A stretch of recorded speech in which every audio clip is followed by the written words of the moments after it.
नमस्कार दोस्तों, मैं आपका दोस्त लोकेंद्र बालियान आपके अपने ऑफिशियल यूट्यूब चैनल वानी क्लासेस में आप लोगों का स्वागत करता हूं। दोस्तों, आज हम पढ़ने वाले संख्या पद्धति और संख्या पद्धति के अंतर्गत दोस्तों यह है पार्ट 6। ठीक है दोस्तों, और पार्ट 6 में दोस्तों आज हम पढ़ने वाला दो टाइप के क्वेश्चन। और पहला टाइप है आपका पहला क्वेश्चन दोस्तों कि किसी संख्या में 117 से भाग देने पर शेषफल 42 प्राप्त होता है, तो उसी संख्या में 13 से भाग देने पर क्या शेष बचेगा। ठीक है दोस्तों, वो आपसे क्या पूछ रहा है, शेष। देखो दोस्तों, इसमें करना क्या आपको, उसने कहा किसी संख्या में पता नहीं, हमने संख्या मान ली दोस्तों यहाँ x 117 से भाग करने पर, तो इस आप 117 से भाग करो, भाग देने पर शेषफल 42 प्राप्त होता है। दोस्तों यहाँ हमें भागफल से कोई मतलब है नहीं, हमें केवल मतलब है, यानी कि हमारी जो जरूरत है वो है केवल शेषफल। शेषफल 42 प्राप्त होता है, कोई दिक्कत यहाँ तक है नहीं। अब उसने कहा तो उसी संख्या में 13 से भाग देने पर क्या शेष बचेगा। कोई दिक्कत नहीं है दोस्तों। देखो आपको करना क्या है, सबसे पहले तो आपकी कंडीशन ये है कि इस टाइप के क्वेश्चन में जो आपका पहला भाजक है, भाजक का मतलब है जिससे कि हम भाग कर रहे। दोस्तों एक बार फिर बता रहा मैं आपको, ये जो यहाँ होता है बीच में, इसे तो बोलते हैं भाज्य, यानी कि जिसे हम भाग दे रहे, और जिससे हम भाग दे रहे वो है आपका भाजक। और भाग देने के बाद जो भी आपका आंसर है दोस्तों वो है आपका भागफल, और नीचा होगा आपका शेषफल। ठीक है, तो इस टाइप के क्वेश्चन में कंडीशन क्या है दोस्तों कि जो ये आपका पहला भाजक है, ये दूसरे वाले भाजक से पूर्णतः विभक्त हो, तो ही हम इस क्वेश्चन को हल कर सके। अदरवाइज जो है आंकड़े अपर्याप्त पर आपको टिक कर देना। ठीक है दोस्तों, पहले वाला भाजक क्या हो, दूसरे वाले भाजक से पूर्णतः विभक्त हो। लिख रहा दोस्तों मैं यहाँ, कंडीशन क्या है कि पहला जो भाजक है, ठीक, वो दूसरे भाजक से पूर्णतः विभक्त हो, तो ही हम इस क्वेश्चन को आगे हल कर सके। अदरवाइज जो है आपको आंकड़े अपर्याप्त पर जो टिक कर देना। ठीक है दोस्तों, यानी कि फिर हम क्वेश्चन को हल नहीं कर सकते। कंडीशन ये समझ में आ गई दोस्तों। अब चलो आगे। अब उसने कहा कोई संख्या हमने मान ली थी x, 117 से भाग देने पर 42 शेष प्राप्त होता है, तो उसी संख्या में 13 से भाग देने पर क्या शेष बचेगा। अब दोस्तों आपको करना क्या, यहाँ जो भी आपका शेष बचा उस शेष को जिस संख्या से भाग करने के लिए वो आपको कहे, बस उससे आप भाग कर दो। अब यहाँ शेष कितना, 42, वो भाग करने के लिए किससे कह रहा है, 13 से। 42 को आप 13 से भाग कर दो, बस यही काम आपको करना।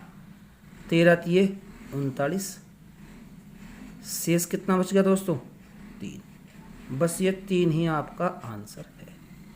कंडीशन क्या थी आपकी इस टाइप के क्वेश्चन में कि पहला जो भाजक है वो दूसरे से पूर्णतः विभक्त हो। ठीक है दोस्तों, और उसके बाद करना क्या, हमें इतना लंबा नहीं लिखना, हमें तो बस जैसे यहाँ था आपका 42, तो 42 को आप 13 से भाग करके देख लो, शेष क्या बचेगा, जो भी बचेगा वही आपका आंसर हो जाएगा। ठीक है, तो लास्ट में आपको जो शेष है उस शेष को जिससे भी वो भाग करने के लिए कहे उससे भाग कर दो, तो बस जो शेष निकल का होगा दोस्तों वो आपका आंसर हो जाएगा। ठीक है, अब चलते हैं दोस्तों अपने अगले क्वेश्चन। अगला क्वेश्चन है आपका, यदि किसी संख्या में 105 से भाग दिया जाए, ठीक है, संख्या क्या मान लो आप x, किससे भाग दिया जाए दोस्तों, 105 से, तो शेषफल 25 प्राप्त होता है। तो शेष कितना बच गया आपका 25, तो उसी संख्या के 4 गुने में। अब देखो जो काम वो संख्या के साथ में करने के लिए कह रहा है वही काम आप शेष के साथ में कर दो। उसने कहा उसी संख्या के 4 गुने में, तो आप शेष का भी दोस्तों 4 गुना कर दो, तो 25 का 4 गुना कितना हो जाएगा आपका 100। कोई दिक्कत नहीं है। उसी संख्या के 4 गुने में 21 से भाग करने पे, अब यहाँ जो 4 गुना आया था हमारा 100, किससे भाग करने दोस्तों, 21 से कर दो भाग, 21 चौक 84, तो शेष कितना बच गया आपका 16। यही आपका आंसर है दोस्तों। ठीक है, वो संख्या का जो है 4 गुना कहो, 2 गुना, आधा, तिहाई या वर्ग कहो या घन, कोई फर्क नहीं पड़ता, जो भी वो कह रहा है वही कंडीशन शेषफल के साथ में आप अप्लाई कर दो और उसके बाद भाग कर दो। ठीक है, और एक कंडीशन बताई थी कि पहला भाजक दूसरे से पूर्णतः विभक्त हो। पहला भाजक कितना है 105, 21 पंजे 105 कटा दोस्तों 21 पूरा, तो उसका मतलब सवाल हमारा बिल्कुल ठीक है, यानी कि इसे हम हल कर सकते हैं। अगले क्वेश्चन पर चलते हैं दोस्तों। एक संख्या n को हमने संख्या मान ली आपकी n, 84 से भाग करने पर, किससे भाग करनी दोस्तों 84 से भाग देने पर शेषफल 5 बचता है। तो n की पावर 3 को 12 से भाग देने पर क्या शेष बचेगा, तो n की पावर 3, यानी कि संख्या की पावर 3 या कह लो। ठीक है दोस्तों, तो आपको क्या करना, 5 की पावर भी आपको 3 कर देनी। तो 5 की पावर का 3 का मतलब है 5 गुणा 5 गुणा 5, यानी कि 5 पंजे 25 पंजे 125। अब उसने कहा तो n की पावर 3 को 12 से भाग देने पर क्या शेष बचेगा। अब आपको क्या करना है दोस्तों, 125 को आप 12 से भाग कर दो। ठीक है, 12 धाई 120, शेष क्या बच गया दोस्तों, आपका शेष बच गया 10, वो 10 नहीं 5, 125 में से 120 के कितने बच गए दोस्तों 5। बस यही आपका आंसर हो जाएगा दोस्तों। ठीक है, 125 में से 120 गए दोस्तों 5, वो 10 गलती से लिखा गया था दोस्तों। ठीक है, कोई दिक्कत नहीं है दोस्तों, जो भी आपको उसने कंडीशन दी बस उसे आपको अप्लाई करना और आपका आंसर जो है तुरंत निकल गया होगा। ठीक है, अगले क्वेश्चन में चलते हैं दोस्तों। किसी संख्या को 84 से भाग देने पर, किससे भाग देने पर 84, तो संख्या मान ली हमने x, किससे भाग करना 84 से, भाग देने पर 50 प्राप्त होता है। शेष कितना बच गया दोस्तों 50। अब उसने कहा तो संख्या के आधे में 21 से भाग करने पर, कोई बात नहीं, उसने संख्या का आधा करने के लिए कहा दोस्तों, तो आप शेष का भी आधा कर दो। तो 50 का आधा कितना हो जाएगा आपका 25।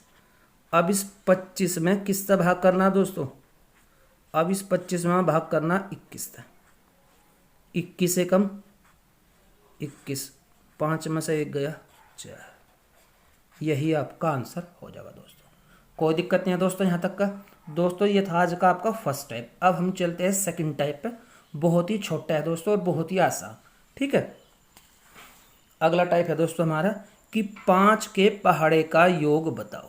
ठीक है, यानी कि हमें जो है पहाड़ों का योग बताना दोस्तों। अगला क्वेश्चन है इसमें कि 12 के पहाड़े का योग बताओ। कोई दिक्कत नहीं है दोस्तों, जैसे 5 के पहाड़े का योग बताना, तो आप 5 का पहाड़ा लिख लो दोस्तों, 5 एकम 5, 5 दूनी 10, 5 से 15, 5 चौक 20, 5 पंजे 25, 5 छंग 30, 5 सते 35, 5 अठे 40, 5 नम 45 और 5 दहें 50। ठीक है दोस्तों, या तो आप इन्हें इस तरीके से लिख के और जोड़ लो, या फिर आपको एक काम करना, जो भी आपको संख्या दे वो 2 हो 4 हो 10 हो 20 हो जो भी हो, उसमें आप यानी कि जिस चीज़ का पहाड़ा आपको दे उसमें आप 55 की गुणा कर दो। ठीक है, तो यही आपका आंसर हो जाएगा। ठीक है, संख्या के आप जगह लिख सकते हैं आप पहाड़ा गुणा 55।